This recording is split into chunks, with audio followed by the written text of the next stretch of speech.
Kobily v boxoch a štart. V tejto chvíli bola cena Allianz slovenskej poisťovne 24.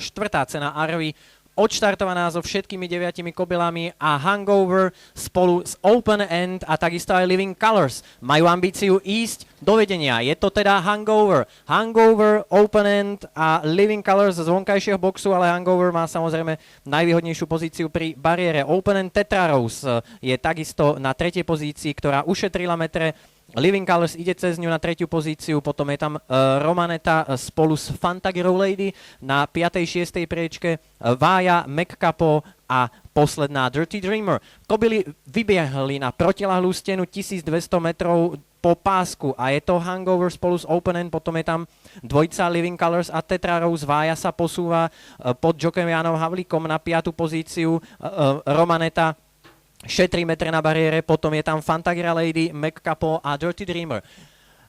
Kobily sa blížia na koniec protilahlej steny, 800 metrov do cieľa a teraz vo vedení osamela Open End pod jockeyom Károľom Kerekešom, takže Open End posúva sa Living Colors spolu s Tetra Rose, naopak nám odpadla Romaneta, respektíve posúva sa tam aj Dirty Dreamer a je to stále Open End. Living Colors, Vája sa posúva druhou stopou, Tetra Rose. Romaneta v strede pola, Living Colors je stále v dobrej pozícii, ale je to Dirty Dreamer, respektíve Open End, Living Colors a Vája, takisto kdeže je McCapo.